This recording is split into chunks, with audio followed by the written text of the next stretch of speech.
Hello दोस्तों, मैं शुभेंद्र कुमार पटेल आप सभी का आपके अपने YouTube चैनल SKP क्लासेस में स्वागत करता हूं। हमारी श्रृंखला चल रही है प्रकाश की। प्रीवियस वीडियो में हमने देखा था प्रकाश एक जनरल इंट्रोडक्शन और उसके कुछ नेचर प्रकृति से संबंधित जो थ्योरी सिद्धांत होते हैं। आज अपन आगे बढ़ते हैं। आज अपन बात करेंगे तो आज हम देखते हैं रिफ्लेक्शन ऑफ लाइट या जिसे अपन कहते हैं प्रकाश का परावर्तन। ये शब्द किसी के लिए भी नया नहीं है, आप हमेशा से सुनते आए हैं। एक बिल्कुल अपन यदि समझना चाहें, मान लो कोई एक ये चमकदार सतह, एक शाइनी सरफेस है। इस चमकदार सतह से प्रकाश की किरण टकराती है और टकराने के बाद वह उसी ही माध्यम में वापस लौट जाती है, तो इस घटना को कहा जाता है प्रकाश का परावर्तन। प्रकाश के परावर्तन के लिए सबसे बड़ी शर्त यह है कि सतह हमेशा चमकदार होना चाहिए। यदि सतह में चमक नहीं है तो प्रकाश का परावर्तन नहीं होगा, वो डिस्टर्ब्ड रिफ्लेक्शन होता है ना। अब समझना, जो प्रकाश की किरण किसी सतह से टकराती है उसे कहा जाता है आपतित किरण, या उसके लिए हम टर्म यूज करते हैं इंसिडेंट रेस। जो प्रकाश की किरण टकराई जिसमें रिफ्लेक्शन या परावर्तन हुआ उसे कहा जाता है परावर्तित किरण, या उसे अपन कहते हैं रिफ्लेक्टेड रेस। कैलकुलेशन करने के लिए, गणना करने के लिए हम इसमें एक काल्पनिक परपेंडिकुलर या एक लंबवत रेखा खींचते हैं, और ये जो लंबवत रेखा होती है इसे अपन कहते हैं नॉर्मल, या इसे कहा जाता है अभिलंब। ठीक, ये जो नॉर्मल और अभिलंब है, तो अभिलंब और आपतित किरण के बीच बनने वाले कोण को कहा जाता है, इसको रिप्रेजेंट करते हैं आई से। इसका मतलब होता है इंसिडेंट एंगल, या इसे कहा जाता है आपतन कोण। ठीक, फिर ये अभिलंब और परावर्तित किरण के बीच जो कोण बनता है उसे रिप्रेजेंट करते हैं आर से, मतलब होता है रिफ्लेक्टेड एंगल, या जिसे कहा जाता है परावर्तन कोण। रिफ्लेक्टेड एंगल, परावर्तन कोण। ठीक, आई से इंसिडेंट, आर से क्या हो गया रिफ्लेक्टेड एंगल। अब यदि अपन परावर्तन की बात करते हैं तो इस परावर्तन से संबंधित दो नियम होते हैं। ठीक, उसको समझने के लिए मान लो अपन ये जो लाइन है इनको अपन नाम दे देते हैं। ये हो गई ए, इसे अपन ने कह दिया ओ, ये हो गई बी, और ये जो नॉर्मल है इसे अपन ने रिप्रेजेंट कर दिया एम से। अब परावर्तन के दो नियम, टू लॉ ऑफ रिफ्लेक्शन। परावर्तन के दो नियम सभी ने सुना होगा, बहुत सरल। पहला नियम यह कहता है कि आपतन कोण और परावर्तन कोण, मतलब इंसिडेंट एंगल और रिफ्लेक्टेड एंगल, ये दोनों हमेशा क्या होते हैं बराबर। मतलब जो एंगल आई है is always equal to angle R. ये जो आई और आर बनेगा यदि रिफ्लेक्शन हो रहा है तो हमेशा क्या होगा बराबर। दूसरा नियम कहता है आपतित किरण इंसिडेंट रेस, जो यहां पर क्या है ओ ए ओ। ठीक, फिर परावर्तित किरण रिफ्लेक्टेड रेस, जो यहां पर क्या है ओ बी, और नॉर्मल या जिसे अपन कहते हैं अभिलंब। अभिलंब मतलब क्या हो गया एम ओ।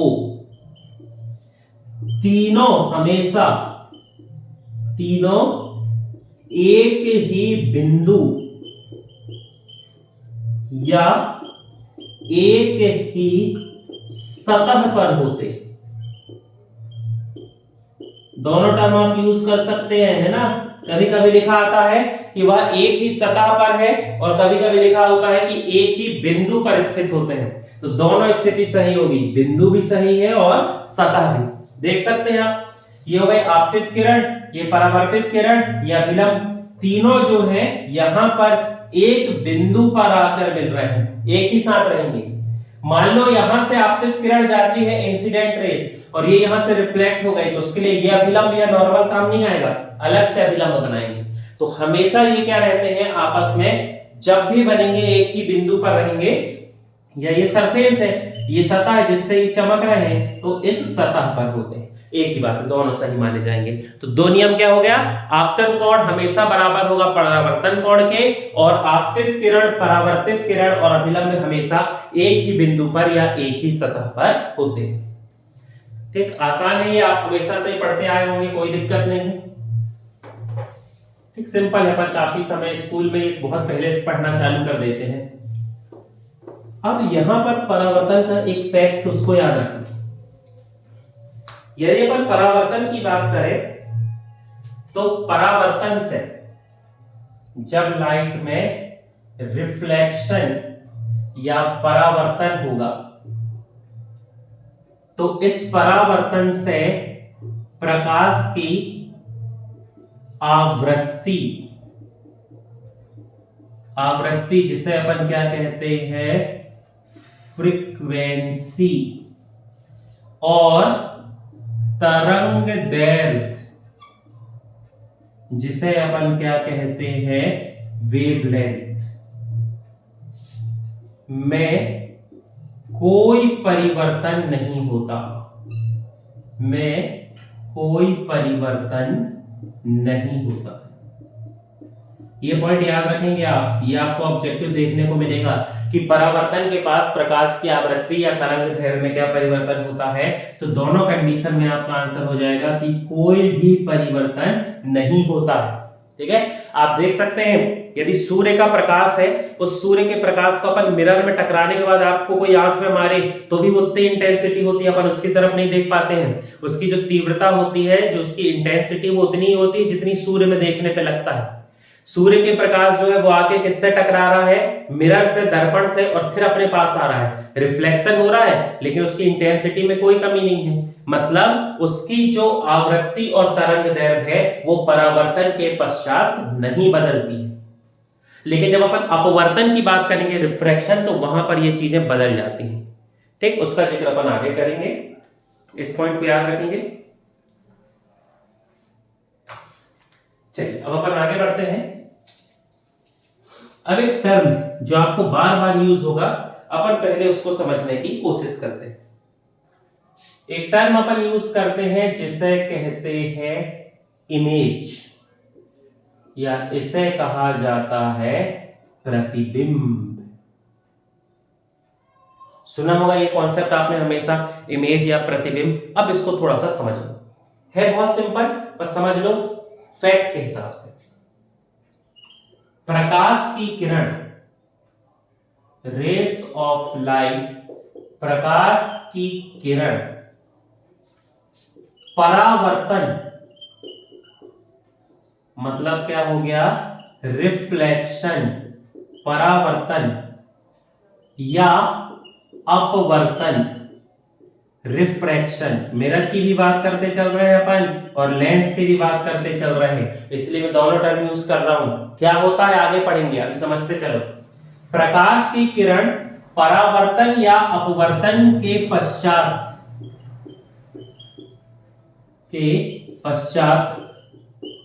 जिस बिंदु पर मिलती है,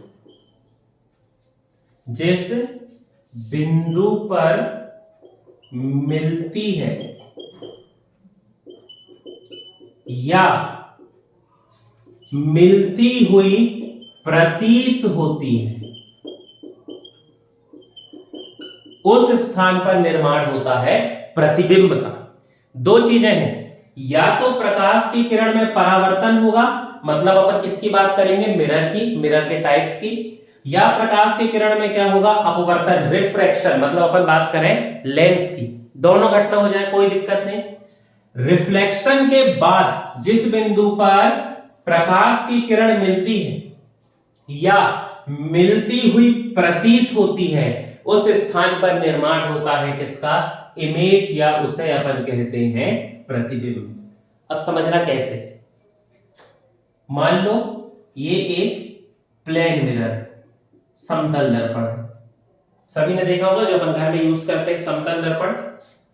मान लो ये कोई वस्तु रखी हुई है, इस वस्तु से प्रकाश की किरण टकराई और ये चली गई, रिफ्लेक्शन हो गया, परावर्तन हो गया।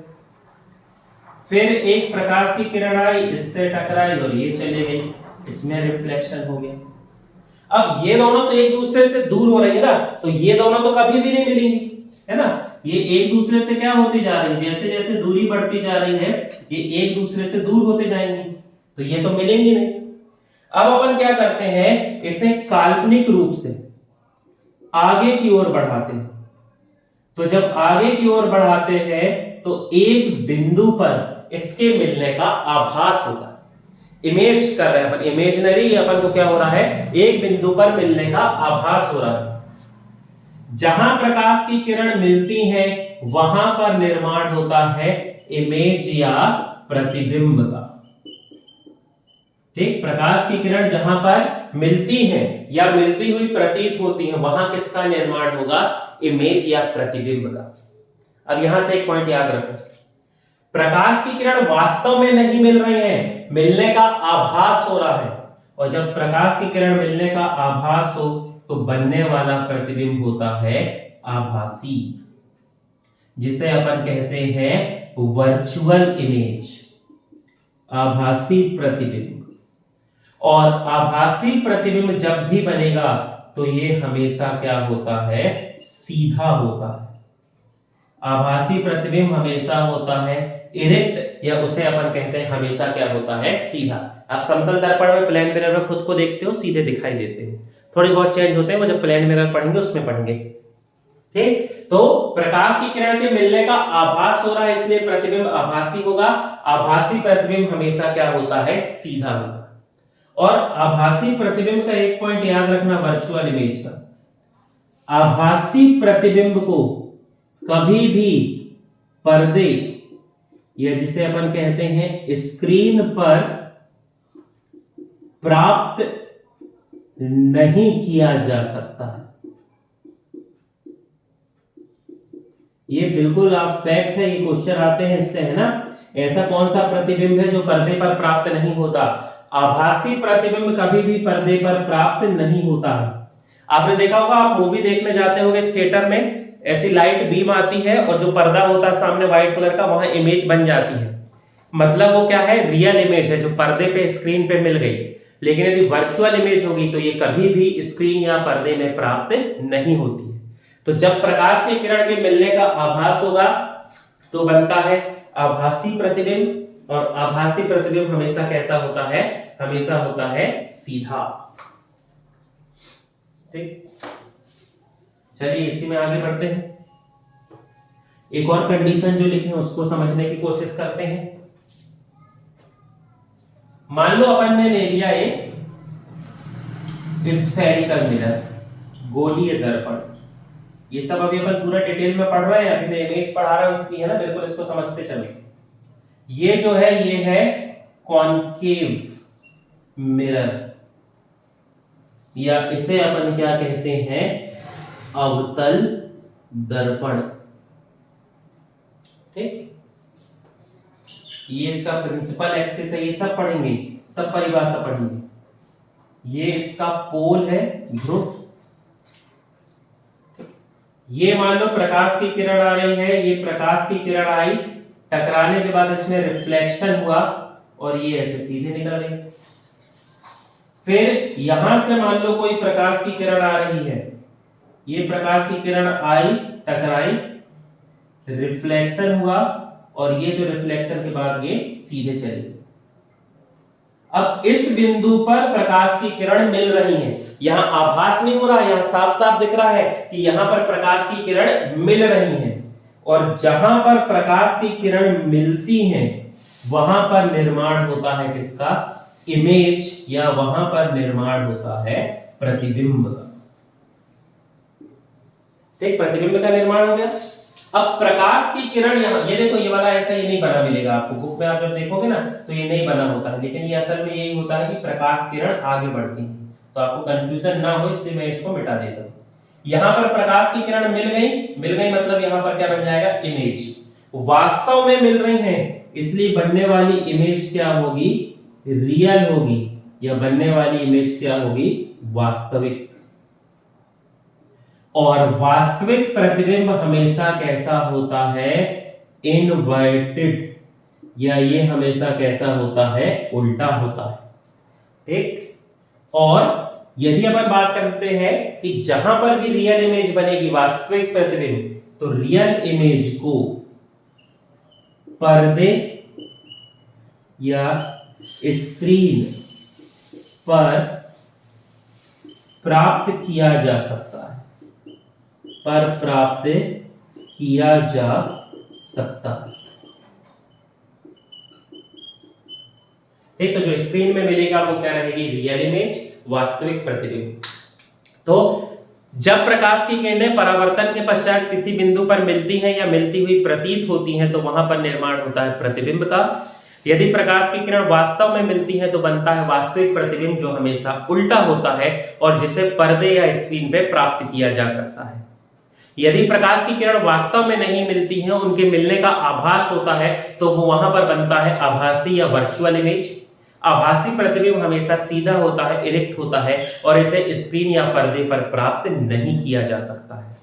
अब अपन जब भी लेंस और मिरर पढ़ेंगे 50 बार ये शब्द आएंगे कि बनने वाला प्रतिबिंब वास्तविक है, उल्टा है, सीधा है, तो अब आप इसको समझ गए हैं। अब आपको इसमें बहुत मेहनत नहीं करना है। यदि वास्तविक है तो सीधा होगा, ठीक है, वास्तविक है तो उल्टा होगा, और यदि वर्चुअल है, आभासी है, तो वो प्रतिबिंब कैसा होगा, सीधा होगा।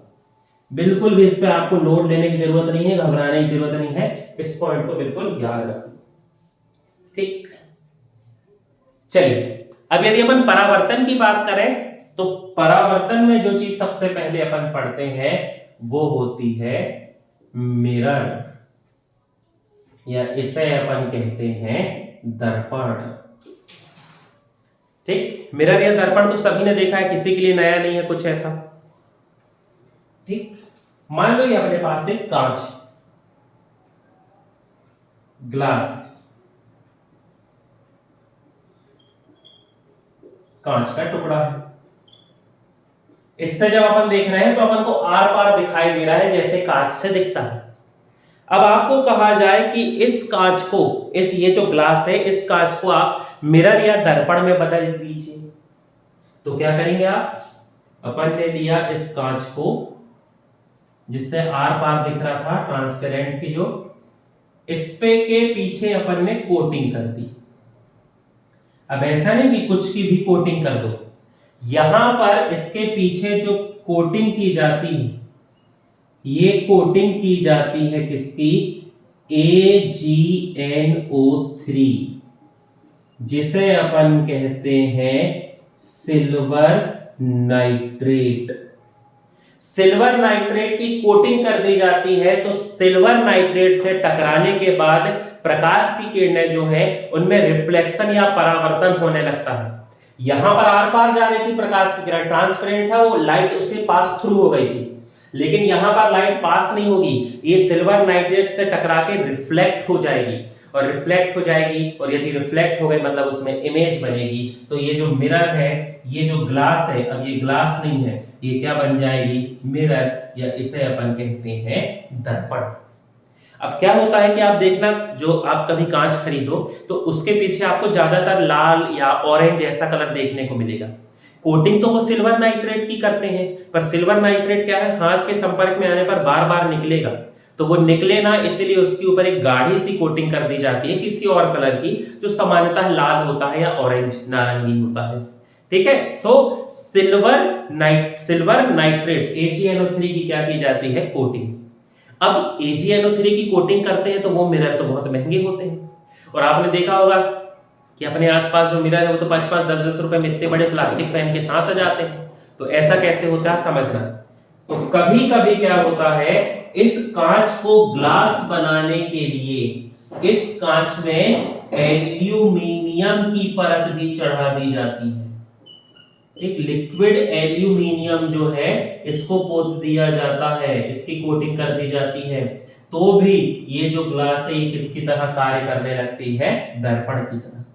तो 90% संभावना है कि आपके ऑप्शन में आएगा सिल्वर नाइट्रेट या सिल्वर, और यदि सिल्वर नाइट्रेट ऑप्शन में ना आए तो घबराना नहीं है, उस कंडीशन में आपका जवाब क्या हो जाएगा, एल्यूमिनियम। यदि ये दोनों की कोटिंग कर दी जाए तो कोई भी सामान्य कांच जो है वो किसमें बदल जाता है, मिरर या दर्पण में। चलिए आगे बढ़ेंगे।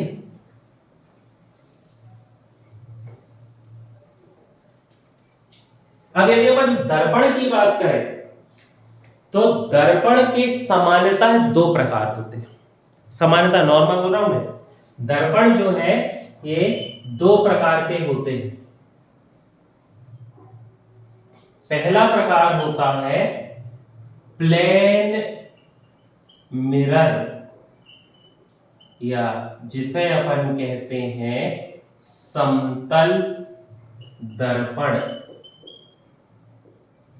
और दूसरा होता है स्फेरिकल मिरर, या जिसे अपन कहते हैं गोलीय दर्पण। तो ये दो प्रकार के दर्पण होते हैं। प्लेन मिरर की तो कोई दिक्कत नहीं, एक बिल्कुल प्लेन समतल है, इसके पीछे क्या कर दिया गया है, सिल्वर नाइट्रेट की कोटिंग कर दी गई। कोई भी ऑब्जेक्ट की जो प्रकाश की किरणें हैं इससे टकराती हैं, रिफ्लेक्शन हो जाता है, फिर टकराती हैं, इसमें रिफ्लेक्शन हो जाता है।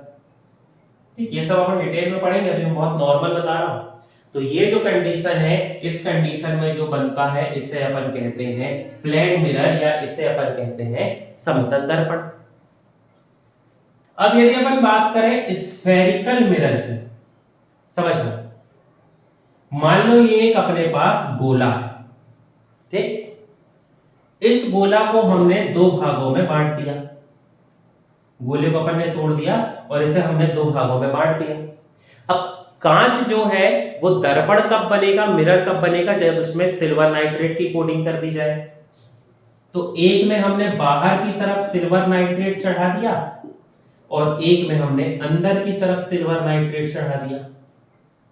दोनों गोला ही है, गोला से ही काट के बने हैं, बस एक में बाहर की तरफ सिल्वर की लेयर चढ़ा दी तो रिफ्लेक्शन अंदर से हो रहा है, एक में अंदर की तरफ सिल्वर की कोटिंग कर दी तो रिफ्लेक्शन जो है ये बाहर से हो रहा है।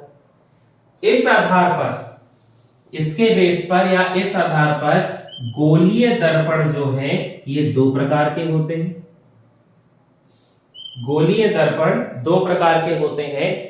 पहले को कहा जाता है अवतल, या इसे अपन कहते हैं कॉनकेव।